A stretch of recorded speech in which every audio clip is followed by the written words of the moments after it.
Oke adik-adik, Assalamualaikum warahmatullahi wabarakatuh. Kita bertemu kembali dengan mata pelajaran biologi kali ini yang judulnya anabolisme, yang sebenarnya dia masih terangkum dalam judul besar metabolisme. Anabolisme ini adalah perubahan reaksi kimia. Kita harus tahu dulu ya arti dari anabolisme, yaitu perubahan reaksi kimia yang berupa menyusun itu berarti membentuk zat organik. Menyusun zat organik. Nah, yang disusun ini zat organik itu misalnya apa? Misalnya karbohidrat. Kemudian apalagi? Misalnya lemak. Misalnya lagi protein. Jadi gampangnya, organik itu senyawa yang secara kimia mengandung unsur CHO. Kalau cuma CH aja bukan, atau H dengan O aja bukan. Misalkan karbohidrat C6H12O6 dan seterusnya. Menyusun organik berarti membuat organik. Tentu di sini prosesnya butuh energi. Prosesnya butuh energi. Beda dengan yang satunya lagi disebut katabolisme, justru mengeluarkan energi. Yang butuh itu berarti energinya masuk, maka disebut ender. Energinya masuk konik ya.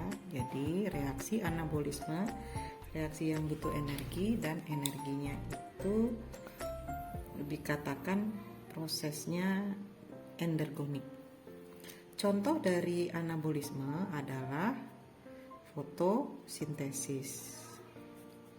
Contoh ya, fotosintesis. Selain dari fotosintesis, contohnya apa lagi? Satu lagi, kemosintesis. Jadi kedua proses ini membuat karbohidrat, tapi perbedaannya adalah dari segi sumber energi. Kalau yang fotosintesis sesuai dengan namanya, foto berarti energinya dari cahaya matahari. Sementara kemo, namanya aja kemo, ini berarti sumber energi untuk prosesnya dari zat kimia. Yang sering keluar di UTBK nanti adalah yang fotosintesis ini. Maka kita bahas langsung sekarang fotosintesis itu bagaimana. Tentu waktu kalian SMP, kalian juga sudah belajar sih ini ya, fotosintesis, malah SD juga sudah. Maka di sini akan lebih dalam lagi. Yang pertama kita ingat dulu dasarnya, dasar reaksi kimianya. Reaksi kimia fotosintesis masih ingat 6CO2 ditambah 6H2O. Nanti hasilnya dengan bantuan cahaya itu adalah glukosa yang bernama rumus kimianya C6H12O6 ditambah oksigen. Ini yang kalau kita bikin koefisiennya ya berarti ini 6. Nah, inilah organik yang biasa kita namakan glukosa. Nah, ciri khas menyusun itu jumlah C-nya jadi lebih banyak. Ini kan kalau nggak ada 6 ini berarti C di sini 1 ya. Karena kita tambah koefisien makanya dia jadi 6 lihat. Kalau misalnya nggak ada 6 ini C-nya 1, di sini C-nya 6. C1 ke C6 itu yang namanya menyusun. Kemudian di mana reaksi ini terjadinya? Organ tumbuhan itu kan cuma ada 3, akar, batang, daun. Itu tentu di daun, tapi jarang ditanya karena memang gampang sekali. Maka yang sering ditanya isi dalam daunnya. Jaringan. Nama jaringan yang ada di daun. Yang pertama namanya palisade. Palisade, A-nya ketinggalan ya, palisade. Nah, kemudian yang kedua namanya spons. Jaringan di dalamnya ada sel lagi. Sel itu ada organel. Organelnya bernama kloroplas. Kloroplas itu bentuknya bagaimana? Bentuknya mirip mitokondria. Seperti ini. Sambil mengingat pelajaran kelas 11 ya, ini ada lempengan.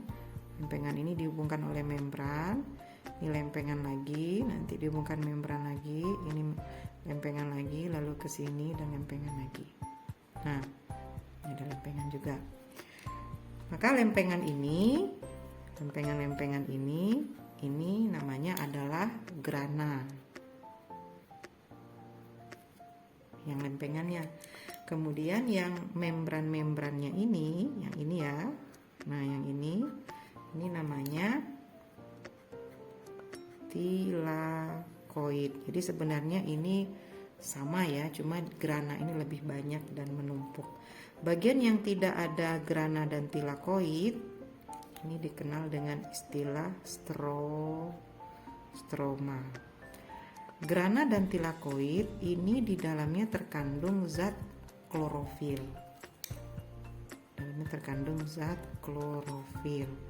Maka karena di dalamnya terkandung zat klorofil, baik grana dan tilakoid ini adalah tempat tahap reaksi yang pertama dari fotosintesis, namanya reaksi terang. Karena nanti prosesnya itu nanti butuh cahaya matahari, sehingga penyerapnya klorofil. Jadi tempatnya di dua tempat ini. Kemudian yang stroma, ini tahap kedua, namanya tempat reaksi. Yang kedua namanya reaksi gelap. Reaksi gelap. Ya, itu bagian-bagian dari kloroplas yang tentu nanti akan ditanya ya sama guru di sekolah, dan di beberapa soal UTBK juga ini nanti ditanya. Kita lanjutkan. Nah, yang akan kita bahas hari ini adalah bagaimana itu reaksi terang, bagaimana itu reaksi gelap. Bagaimana proses reaksi terang, bagaimana proses reaksi gelap. Kita lihat proses reaksi terang dulu.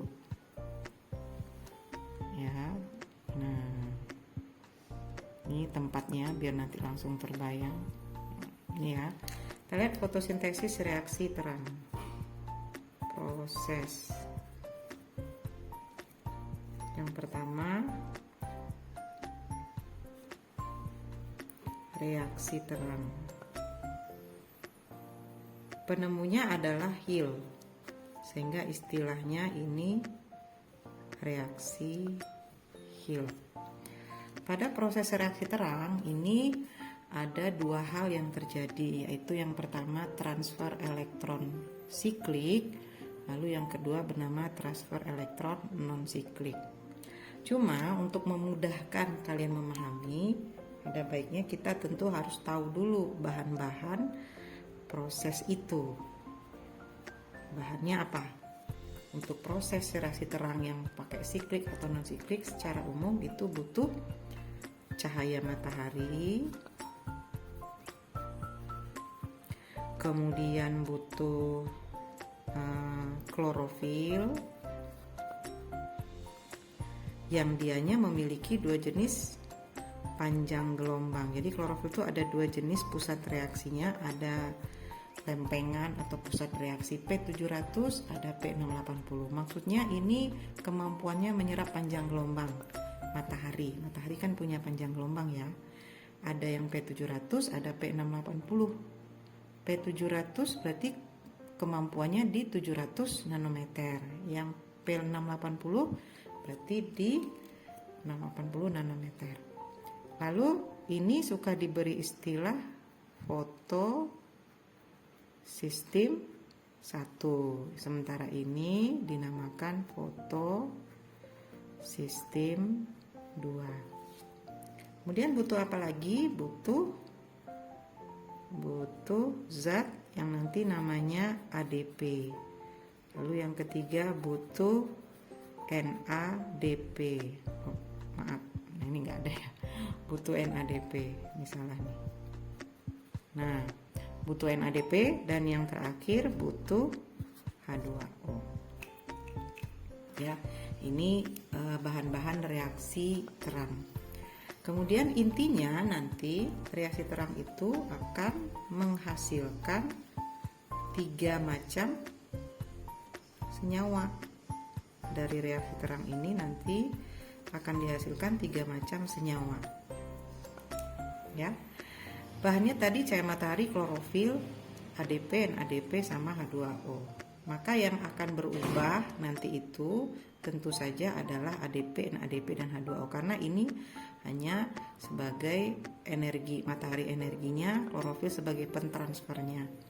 Jadi nanti ADP ini akan mendapatkan energi dari klorofil sehingga nanti dia akan berubah menjadi ATP. Jadi ADP jadi ATP ya.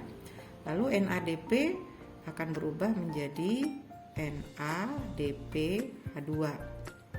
Sementara H2O ini hanya akan menjadi oksigen. H-nya nanti sama NADP. Nah, ini adalah hasil reaksi terang yang mengandung energi yang merah ini. Sehingga karena mengandung energi, nanti dia akan dilanjutkan ke reaksi berikutnya. Namanya reaksi gelap.